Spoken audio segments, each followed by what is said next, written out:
Is defensive posture even more imperative this weekend now with the absence of Michael Bradley? Yeah, Michael covers a lot of ground for us.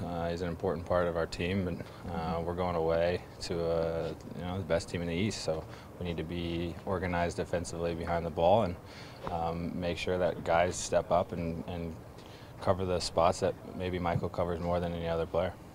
Arrieta has been leading DC in goals, 2 goals against Chicago just the other day. What do you think is the key to stopping him?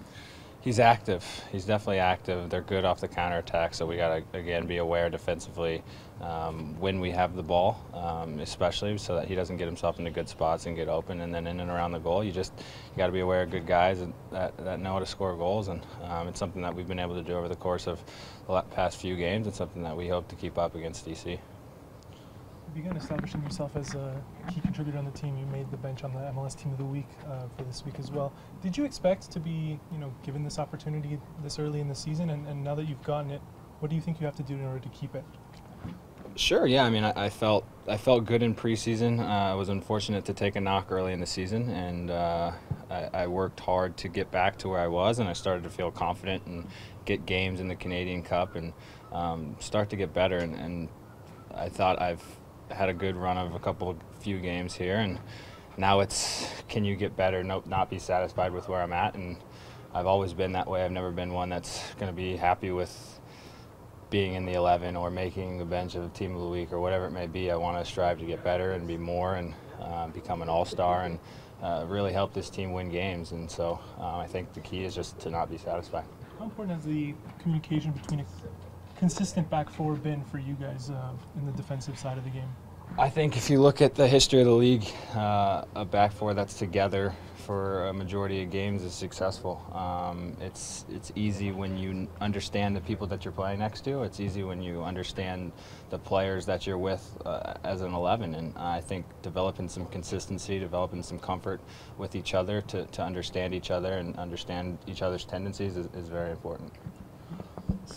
Speaking of an all-star, the whole back line's almost completely changed over from last year with just Justin Morrow as a holdover. How important is to have him back there as sort of a point of leadership for a back four that are still trying to get familiar with each other? Yeah, I mean, I think it's, especially in our back line where Damien's new to the league. Now it's my second year playing a lot of games in the league.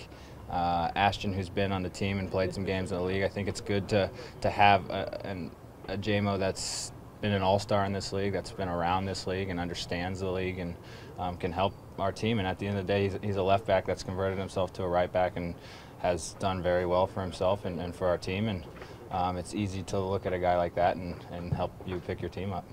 When you came into this league, there was questions about your position, striker or central defender, but it seems now that you've established yourself as a defender. Is that the position that you ultimately saw yourself playing in MLS, or did things not go quite as planned?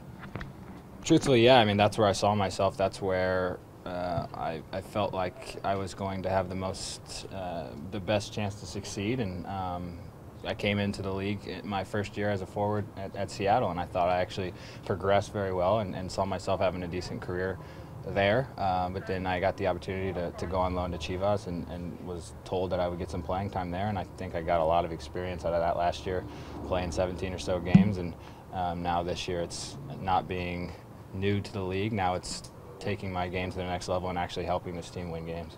How did the experience in Seattle compare now with your experience in Toronto?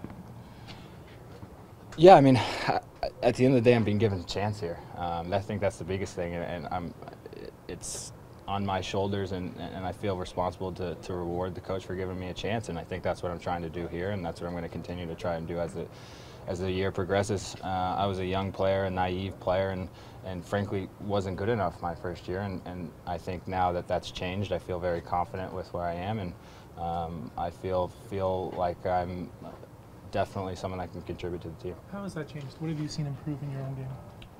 Experience. I mean, at the end of the day, you can watch the league as much as you want, but the moment you step on the field, it's different. I feel confident in the position I'm playing. I feel confident with the players that are around me and the abilities that I possess, and that comes from experience. If you watch the games of the past few games, you can see it, that I can do it. And it's proven it to myself, it's proven that to other people, and we'll continue to prove all the other people that haven't seen it yet. One more for Eriq. In Seattle, Stefan Frei came into the team, but he was a large part of Toronto FC for 3 or 4 years. Did you have any conversations with him before you moved to Toronto, and what did he maybe tell you about the city? Yeah, unfortunately, I was only with Stefan for about a month. I wasn't able to have a conversation with him about it, but I'm happy to be here now.